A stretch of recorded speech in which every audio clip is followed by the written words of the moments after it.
Halo kawan, apa kabarnya hari ini? Semoga kalian tetap baik-baik saja. Kali ini, Divine Movie akan menyajikan alur film tentang robot-robot yang digunakan untuk bertinju. Film yang dirilis Oktober 2011 lalu dimainkan oleh aktor kawakan asal Australia, yaitu Hugh Jackman, Dakota Johnson, Evangeline Lilly, dan didukung oleh aktor-aktor lainnya. Dan film ini disutradarai oleh Shawn Levy. Nah, bagaimana keseruan penampilannya jika di masa mendatang robot-robot digunakan untuk bertinju? Langsung saja kita ke filmnya. Check it out. Terlihat di awal film, sosok pria yang bernama Charlie tampak terbangun karena dering handphone miliknya. Di antara sadar dan tidak, ia menjawab panggilan HP-nya. Tampak penyesalan ketika dia tahu yang berada di ujung telepon adalah si penagih hutang. Tanpa banyak kata, dia langsung mematikan panggilan tersebut. Di luar truk milik Charlie, ada 3 gadis kecil sedang menyapa Charlie. Mereka ingin melihat dan berfoto bersama robot miliknya yang diberi nama Embas. Charlie meminta tarif sebesar $5 untuk berfoto dengan Embas. Mendengar perkataan dari Charlie, ketiga gadis kecil itu pun pergi meninggalkan Charlie sambil mencibirnya. Di siang hari, di arena pertandingan banteng, Charlie membawa Embas datang menemui pemilik banteng untuk bertanding dan bertaruh dengan robotnya. Di tempat itulah ia menemui Ricky yang merupakan seorang promotor pertandingan banteng. Mereka akan melakukan taruhan, namun Charlie ragu karena banteng lawan tanding Embas memiliki bobot hampir 1 ton. Charlie mempunyai gengsi yang tinggi, dia tidak akan mundur. Kemudian mereka sepakat bertaruh sebesar $20.000. Pertarungan antara Embas dan banteng sesaat lagi akan dimulai. Tampak para penonton sudah tidak sabar ingin menyaksikan robot bertinju dengan banteng. Embas mulai memasuki arena. Charlie kemudian menunjukkan gerakan-gerakan perkenalannya kepada penonton. Di awal pertandingan, Embas terlihat hebat memberikan pukulan pertamanya hingga menjatuhkan banteng. Lalu Embas memberikan pukulan kedua terhadap banteng hingga kembali jatuh. Tapi, lihat apa yang terjadi. Charlie sangat ceroboh. Dia lengah mengendalikan Embas karena terperangah melihat wanita cantik di podium penonton. Sehingga Charlie tidak tahu kalau banteng akan menyerang Embas. Embas langsung mengalami patah tulang dan tidak dapat dikontrol lagi oleh Charlie. Charlie teriak kepada Ricky agar mengakhiri pertarungannya. Namun Ricky mengabaikan perkataan Charlie dan tetap melanjutkan pertandingan tersebut. Embas habis-habisan dihajar oleh banteng hingga berdiri dengan kaki satu karena kaki sebelah kanannya masih tersangkut di tanduk banteng. Banteng terus-terusan menghajar Embas hingga sekarat. Jelas saja, Charlie kalah dalam taruhannya bersama Ricky. Namun Charlie masih berhutang kepada Ricky dan Charlie akan dihajar Ricky kalau sampai tidak membayarnya. Begitu Charlie hendak pergi, ia dihadang oleh 2 orang tak dikenal. Mereka membawa kabar kalau mantan istri Charlie telah meninggal dan meninggalkan seorang anak yang bernama Max. Mereka meminta kepada Charlie agar dapat menghadiri persidangan hak asuh anaknya di pengadilan. Scene berpindah ke pengadilan. Di pengadilan terlihat sidang hak asuh anak Charlie sedang digelar. Tampak seorang wanita cantik dan suaminya sedang berada di persidangan itu. Wanita itu adalah Debra, adik dari mantan istri Charlie, dan suaminya bernama Marvin. Debra berencana untuk mengambil hak asuh Max. Namun jelas saja, hal itu harus atas persetujuan orang tua kandungnya yang masih hidup, yaitu Charlie. Tak lama berselang, Charlie akhirnya masuk di ruangan persidangan. Hakim menjelaskan kalau anaknya akan diasuh oleh adik mantan istrinya. Saat mendengar perkataan itu, Charlie yang sambil duduk melihat sesuatu yang dianggapnya adalah peluang emas, dia tak akan melewatkan kesempatan ini. Saat itu Debra izin keluar dari ruangan sidang dan menemui Max yang berada di ruangan tunggu. Charlie memulai dramanya. Dia juga izin keluar dan berkata hendak menelepon pengacaranya dengan berharap agar suami Debra mau mengikutinya. Saat berada di luar, Charlie berpura-pura sedang menelpon pengacaranya dan berencana menitipkan anaknya ke panti. Marvin yang mendengarkan hal itu menghampiri Charlie dan mengatakan kalau Debra sangat ingin mengasuh Max. Charlie meminta uang sebanyak $100.000 untuk dapat menandatangani surat penyerahan hak asuh atas anaknya. Dengan sedikit berat hati, Marvin menyetujuinya dengan syarat Charlie tidak akan memberitahukan hal ini kepada Debra. Marvin juga berkata akan pergi selama 2 bulan ke Italia bersama Debra. Max untuk sementara akan tinggal bersama Charlie. Setelah bercerita panjang lebar, mereka sepakat dengan syarat masing-masing.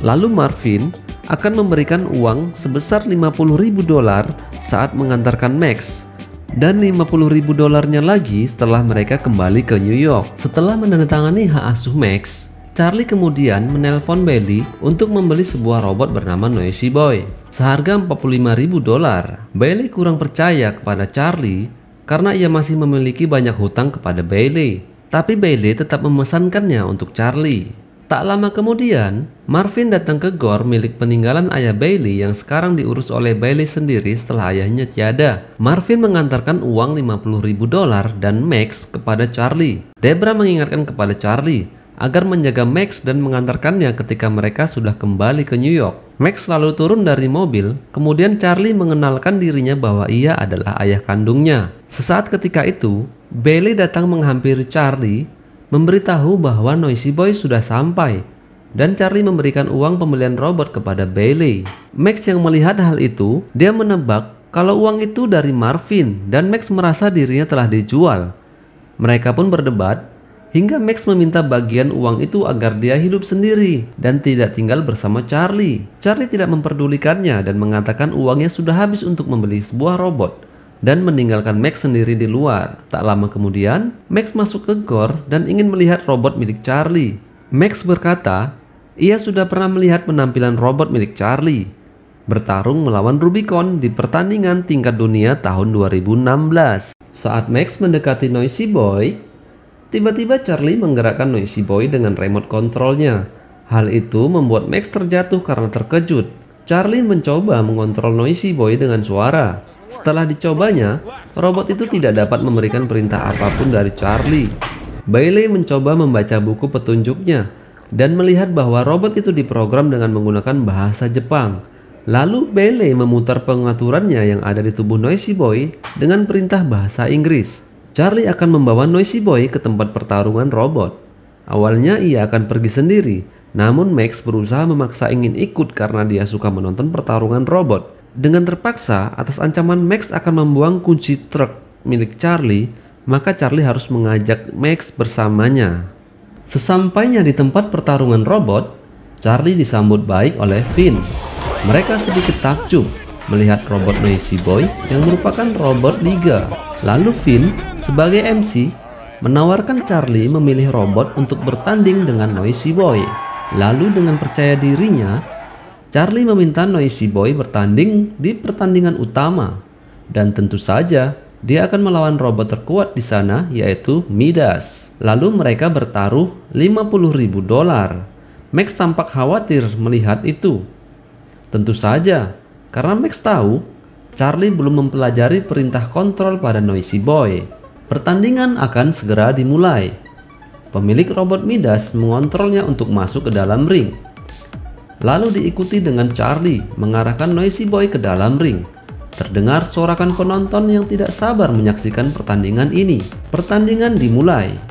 Di awal pertarungan, tampak Noisy Boy dengan cepatnya menjatuhkan Midas, dan beberapa pukulan lagi mengenai Midas dan melemparkannya hingga Midas tersungkur. Namun Midas melakukan serangan balik. Ia menghajar Noisy Boy terus-menerus hingga terkena pukulan yang mengakibatkan sistem kontrol Noisy Boy error.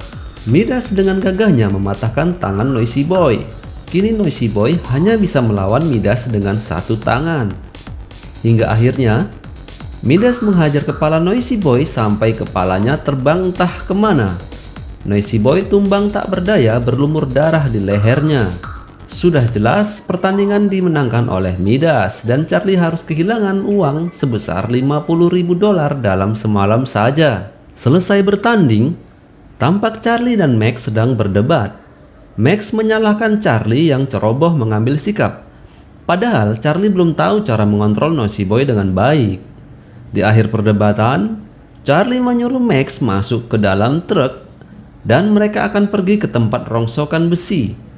Di sana, Charlie akan mencari benda-benda yang bisa dirakit untuk dijadikan robot. Di tempat itu, mereka harus menghindari sorotan lampu dari penjaga. Charlie mengingatkan Max agar berhati-hati karena di situ ada sebuah jurang yang dalam. Tapi Max tidak memperdulikannya. Lalu Max tak sengaja terperosok meluncur di jurang itu dan jatuh ke bawah. Nasib baik, Max tersangkut oleh tangan rongsokan robot yang tubuhnya sudah terpendam oleh tanah. Lalu Charlie menghampiri Max dan menolongnya. Max merasa telah ditolong oleh robot itu. Max berniat untuk membawanya pulang. Dia meminta tolong kepada Charlie untuk membawanya. Tapi Charlie menolak dan pergi meninggalkan Max sendirian.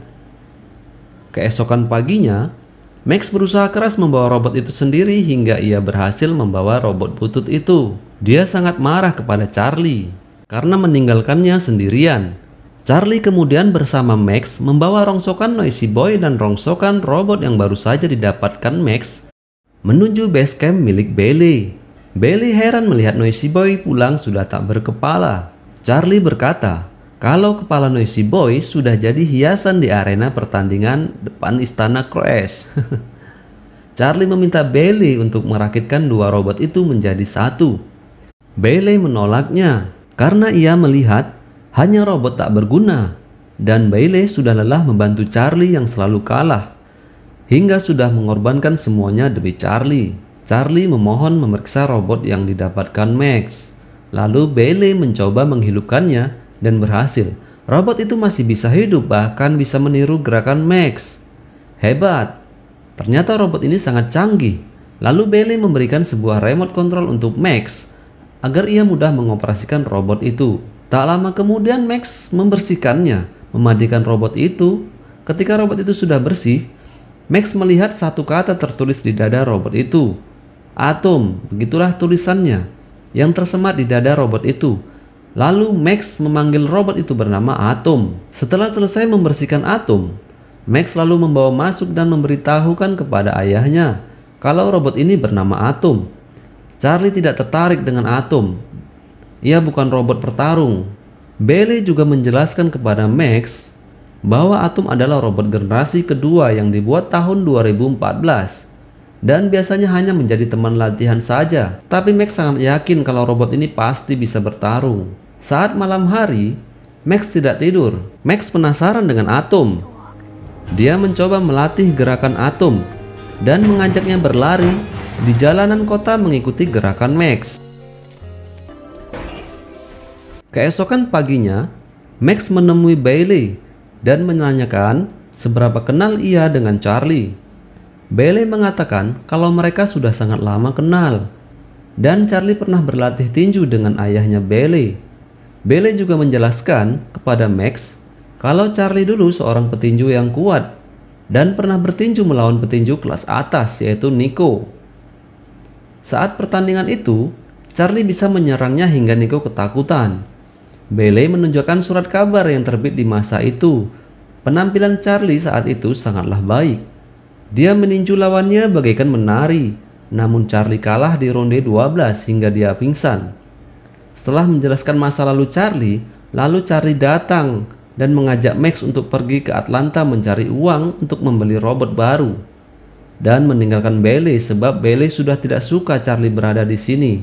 Dalam perjalanan, mereka tak banyak bicara. Max hanya tidur karena saat malam ia tak tidur karena melatih Atom. Di saat melewati area pertandingan robot, Charlie membangunkan Max dan menunjukkan cuplikan video pertandingan robot Zeus. Max takjub melihat itu dan ingin segera ke sana melihat Zeus secara langsung. Charlie dan Max pergi ke gor itu dan akan menemui Finn. Charlie bermaksud hendak meminjam uang kepadanya, namun tak membuahkan hasil. Teman-teman Charlie semuanya sudah tak mau berurusan soal uang kepadanya. Finn hanya menyarankan kepada Charlie bahwa ia bisa membawa robotnya bertarung di zoo. Dengan begitu, Charlie bisa mendapatkan uang jika robot miliknya menang. Max yang ditinggalkan sendirian, dia melihat Zeus memasuki area gor. Ia senang dapat melihat Zeus secara langsung, dan Max bisa melihat pemilik Zeus yaitu Farah Lemkova dan perakit Zeus yaitu Takmasido. Takmasido yang merupakan seorang perancang robot terkenal Ia menjelaskan bahwa Zeus ditanamkan sistem operasi yang dapat beradaptasi, dan Zeus dapat dengan mudah mengenali pola dan kode-kode bertarungnya, sehingga mampu mengalahkan robot-robot yang ada di dunia. Dan saat ini Zeus adalah robot terkuat di dunia. Max tercengang dengan perkataan Tagmasido dan masih terkagum-kagum melihat sosok Zeus. Charlie yang baru saja menemui Finn, ia lalu mencari Max. Dan Max ternyata baru saja menyaksikan sebuah pertarungan antara Zeus dan Axelrod. Tentu saja pertarungan itu dimenangkan oleh Zeus, dan lawan Zeus dibuat babak belur, tidak karuan. Max bercerita sedikit tentang penampilan Zeus, dan Max takjub dengan cara Zeus menghabisi Axelrod. Charlie ingat akan perkataan Finn yang menyarankan ia untuk pergi ke zoo. Ia berencana mengajak Max untuk pergi ke sana membawa Atom untuk bertanding. Di pagi hari, Charlie terbangun dari tidurnya karena mendengar Max yang sedang melatih gerakan Atom. Charlie yang melihat itu tidak banyak berkomentar, dan di siang harinya mereka mendatangi zoo dan mencari lawan untuk bertanding. Sebenarnya Charlie masih ragu dengan Atom dalam kemampuannya untuk bertarung, karena dia tahu kalau Atom hanya robot untuk teman latihan. Namun Max tetap yakin kalau robot miliknya akan bisa bertarung.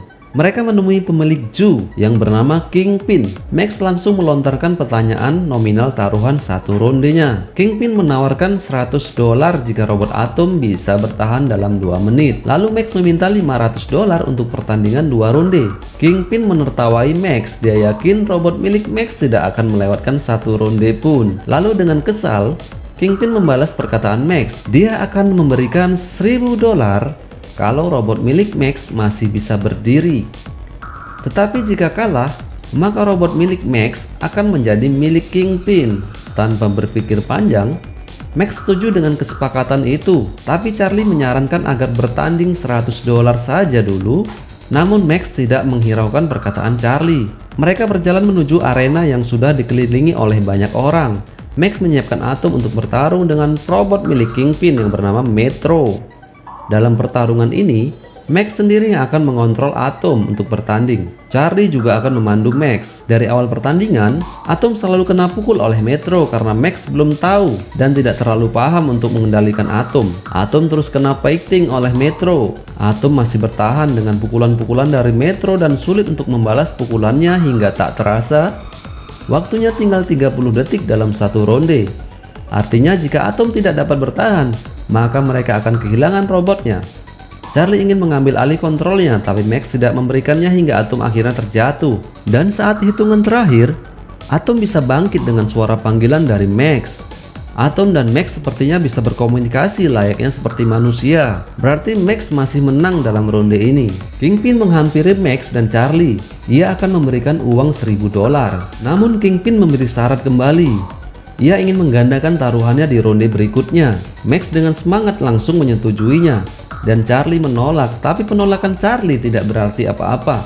Ronde kedua akan dilanjutkan dengan mempertaruhkan $1.000. Di ronde kedua, Max sudah membaca pergerakan Metro dan mengetahui titik kelemahannya. Hanya dengan 1 pukulan, Metro langsung terkena di bagian vital yang membuat sistem operasi Metro tidak dapat bekerja dengan baik. Dan hingga akhirnya Metro tumbang dan terbakar. Dengan begitu, Max dan Charlie akan membawa uang kemenangannya. Pertandingan ini dimenangkan oleh Atom. Saat ingin beranjak pergi dari arena, mereka dihadang oleh 2 orang tak dikenal, dan mereka mengundang untuk bertarung dengan taruhan $4.000. Charlie dan Max selalu kembali ke motel. Sesampainya di motel, Charlie menelpon Bailey dan memberi kabar baik bahwa Atom menang bertarung. Di dalam truk, tampak Max sedang sibuk mempersiapkan Atom. Ia mengganti beberapa part milik Atom dengan Embas dan Noisy Boy. Di pagi hari yang cerah, Max melatih Atom melakukan gerakan pertahanan dan kemudian diselingi sambil mendengarkan musik. Saat Max menoleh ke arah Atom, ternyata Atom juga ikut mengangguk seperti gerakan Max. Lalu Max mengajak Atom melakukan gerakan menari. Charlie yang kemudian melihat itu, dia tertarik dengan penampilan Max ketika menari bersama robotnya. Max menjelaskan kepada Charlie bahwa ia telah mengambil part dari Embas dan Noisy Boy untuk memperbaiki kerusakan Atom. Max mengkombinasikan dan itu berhasil. Kini Atom bisa dikendalikan dengan suara. Lalu Max meminta Charlie untuk mengajarkan gerakan tinju kepada Atom. Charlie menolak, namun Max terus memujuk agar ia mau melakukannya. Dan Charlie menyarankan agar mereka menari bersama ketika hendak memulai pertarungan. Max membuat kesepakatan kepada Charlie. Dia mau menari kalau Charlie mau melatih Atom bertinju. Dan mereka pun sepakat. Di pagi buta, Charlie mengajarkan Atom melakukan gerakan-gerakan tinju serta pukulan kombinasi yang pernah Charlie pakai saat ia masih menjadi seorang petinju. Lalu di siang harinya mereka menuju arena pertandingan. Tampak Max sedang menari dengan Atom menghibur para penonton. Ketika pertandingan, Atom terus-terusan menang melawan beberapa robot dan membuat Max memiliki banyak uang. Banyak yang mengajaknya untuk bertanding. Semua robot yang melawannya habis dikalahkan oleh Atom. Atom mulai dikenal di media-media online hingga Bailey pun bangga mendengarkan berita tersebut. Atom diundang untuk bertanding di liga, yaitu pertandingan tingkat tinggi yang diikuti oleh robot-robot hebat di sana. Tentu saja, ini peluang bagi Atom untuk menuju pertandingan dunia. Max dan Charlie sangat senang mendapatkan peluang seperti ini. Inilah yang diharap-harapkan oleh Charlie selama ini. Di pertarungan pembuka, Atom akan bertarung melawan Twin Cities. Max dan Charlie segera melakukan persiapan di ruang tersendiri. Charlie juga melatih tekniknya agar tidak kaku saat mengontrol Atom. Tak lama kemudian, datang seorang utusan Lemkova, yaitu pemilik robot Zeus. Ia meminta Charlie dan Max untuk bertemu dengan Lemkova. Mereka pun segera menemuinya. Dalam perbincangannya, Lemkova ingin Atom menjadi teman berlatih Zeus dan akan membeli Atom seharga $200.000. Charlie yang dipikirannya hanya uang berharap Max mau melepaskan Atom. Max yang sangat suka dengan Atom tidak akan menjualnya kepada siapapun dan dengan harga berapapun dan meninggalkan segera ruangan Lemkova. Charlie terus memujuk Max agar mau menjual Atom, tapi Max tetap pada pendiriannya dan tak akan pernah menjual Atom. Pertandingan akan segera dimulai. Atom akan melawan Twin Cities, yaitu robot berkepala dua. Twin Cities segera memasuki ring dan menunggu kehadiran Atom. Tak lama kemudian, Atom bersama Max memasuki ring sambil menari. Terlihat sangat banyak yang menyukainya ketika Atom sedang menari. Pertandingan dimulai. Di awal pertandingan, Atom bisa melawan pukulan dari Twin Cities. Namun sesaat setelah itu, Atom terus-terusan terkena pukulan dari Twin Cities yang memang tangannya lebih panjang dari Atom.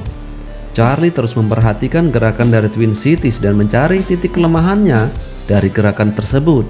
Charlie berhasil mendapatkan kelemahan dari Twin Cities. Atom terus menyerangnya hingga sistem operasi Twin Cities terganggu.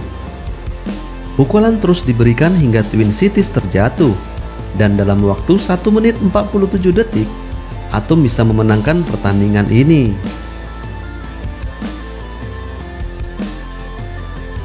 Ketika MC sedang berbicara, Max merampas mic-nya lalu mencibir Vera Lemkova yang menginginkan Atom. Lalu Max secara terang-terangan menantang Zeus untuk bertarung melawan Atom di depan penonton.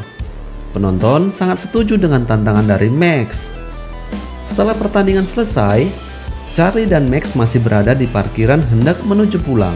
Namun mereka dihadang oleh Ricky yang mempunyai dendam dengan Charlie karena ia merasa sudah ditipu dan dipermainkan oleh Charlie.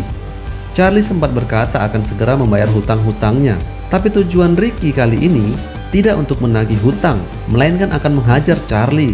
Mereka berusaha lari, namun akhirnya mereka tertangkap oleh anak buah Ricky yang memukuli hingga babak belur dan mengambil semua uang hasil pertandingan malam ini. Ketika malam, saat Max sedang tertidur, Charlie memandangi Max dan merasa sangat bersalah, tidak dapat mengurus Max dengan baik, hingga Max terlibat dengan cara hidup Charlie yang amburadul. Lalu keesokan harinya, Charlie mengantarkan Max kepada Debra yang saat ini merupakan orang tua asuhnya. Sementara, Max keberatan jika harus tinggal bersama Debra karena dia sangat menginginkan Atom bertarung dengan Zeus. Max memohon kepada Charlie agar ia diberi kesempatan untuk tinggal bersama dan membawa Atom bertanding di Real Steel. Charlie tidak bisa melakukannya, sebab saat ini Max adalah hak Debra. Lalu Max pergi dengan rasa kesal kepada Charlie. Marvin kemudian menemui Charlie dan menyerahkan sisa uang $50.000 sesuai kesepakatan mereka di awal. Tetapi Charlie menolaknya begitu saja dan meninggalkan Marvin, lalu menemui Max untuk memberi pengertian kepadanya. Setelah Charlie memastikan Max akan ikut pergi dengan Debra, Charlie kemudian kembali ke rumah Bailey. Keesokan harinya, Bailey mengatakan kepada Charlie bahwa sebenarnya Max sangat mengaguminya. Bailey meminta Charlie mau menjemput Max dan mewujudkan keinginan Max untuk berjuang melawan Zeus. Charlie mendengarkan perkataan Bailey dan segera menemui Max. Awalnya Max tidak ingin berbicara dengan Charlie, dan Debra tidak mengizinkan Charlie untuk menemui Max. Lalu Charlie memujuk Max dan mengajaknya untuk membawa Atom bertarung melawan Zeus. Max bahagia saat mendengar perkataan itu. Charlie kemudian meminta izin kepada Debra untuk membawa Max bersamanya. Debra mengizinkannya untuk 1 malam saja. Lalu Charlie dan Max segera pergi menuju arena kejuaraan Real Steel dengan membawa Atom. Dan kejuaraan Real Steel akan segera berlangsung. Di luar arena, Ricky dan Finn bertaruh untuk pertandingan Atom melawan Zeus. Ricky akan mengunggulkan Zeus sedangkan Finn mengunggulkan Atom. Mereka sepakat dengan taruhan $100.000. Di dalam arena, Zeus memasuki arena dengan melompati tali ring membuat penonton takjub dan bersorak semangat. Pertandingan Real Steel dimulai. Mulai dari awal, Atom sudah kena pukulan oleh Zeus hingga jatuh. Namun belum sampai hitungan akhir, Atom sudah dapat kembali bangkit. Atom kemudian kena serangan kedua dari Zeus dan Atom kembali jatuh dan sulit untuk bangkit. Max terus-terusan teriaki Atom agar bangkit. Lalu Atom bangkit dan kembali diserang. Zeus tak memberikan kesempatan untuk melawan dan terus-terusan memukul Atom hingga Atom benar-benar tak berdaya dan jatuh untuk ketiga kalinya.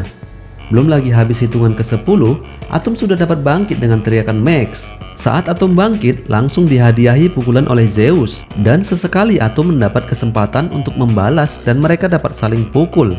Namun Atom masih dapat bertahan walau tak berdaya sampai di akhir ronde 1. Atom akan kembali bertarung di ronde 2. Kedua robot sedang dipersiapkan kembali dan memperbaiki bagian-bagian robot tersebut. Farah Lemkova mulai cemas dengan keadaan saat ini. Robot yang dianggapnya sepele masih bisa bertahan di ronde 1. Ronde kedua dimulai. Sesaat ronde 2 dimulai, Atom masih bisa mengelak dari pukulan Zeus. Namun akhirnya, Atom dilemparkan oleh Zeus. Atom lalu bangkit dan memberi 3 pukulan kepada Zeus. Dan saat ronde 2 berakhir, Atom masih bisa bertahan di ronde ini dan mengantarkan Atom ke ronde 3. Di ronde ketiga ini, Atom dan Zeus saling pukul. Terlihat keduanya sama-sama kuat dan saatnya masuk ke ronde 4. Pukulan dari Zeus tak dapat dielakkan. Atom mengalami kerusakan sistem kontrol. Ia tak mampu merespon perintah dari Charlie. Max membuka sistem kontrol suara pada tubuh Atom. Atom akan dikontrol dengan cara meniru. Ronde kelima dimulai. Zeus dan Atom saling pukul. Atom yang meniru gerakan Charlie tampak lebih leluasa dan mudah untuk melakukan perlawanan. Zeus memberi pukulannya kembali dan memberikan pukulan nitrogen bertubi-tubi. Charlie memberi gerakan seperti layaknya seorang petinju dunia. Zeus tidak dapat menahan pukulan dari Atom hingga Takmasido mengambil alih kontrol Zeus dan mengendalikannya secara manual. Atom sambil melompat dan mendaratkan pukulannya di kepala Zeus. Atom kemudian memberikan pukulan bertubi-tubi ke tubuh Zeus. Charlie begitu semangat seperti dia bertanding di atas ring tinju. Max sangat kagum dengan penampilan Charlie yang mengontrol Atom. Hingga akhir pertandingan, Zeus diselamatkan oleh bel menandakan waktu pertandingan sudah habis. Kalau saja waktu belum habis, bisa dipastikan Zeus akan lebih hancur dibandingkan saat ini. Saatnya juri melakukan perhitungan nilai. Dalam perhitungan nilai, Zeus masih mendapatkan nilai lebih tinggi daripada Atom. Dengan begitu, pertandingan ini dimenangkan oleh Zeus. Walaupun kalah, Max dan Charlie sangat puas karena mereka hanya kalah di nilai, namun menang di penampilan. Banyak yang tidak menyangka Atom yang hanya robot biasa bisa mengalahkan kekuatan Zeus yang merupakan robot juara. Takmasido kesal dengan pertandingan ini. Lemkova saat diwawancari oleh media sebenarnya juga kecewa, tapi ia masih bangga diri karena robotnya menang. Max sangat senang dan puas sekali dengan hasil pertandingan. Para penonton memberi julukan kepada Atom dengan sebutan juara rakyat. Atom sekarang menjadi robot yang terkenal dan film pun berakhir sampai di sini. Semoga Anda semua dapat terhibur. Bagi yang belum subscribe, mohon subscribe-nya untuk perkembangan channel ini. Bagi yang sudah subscribe, silahkan tinggalkan like-nya. Terima kasih, sampai jumpa, bye-bye.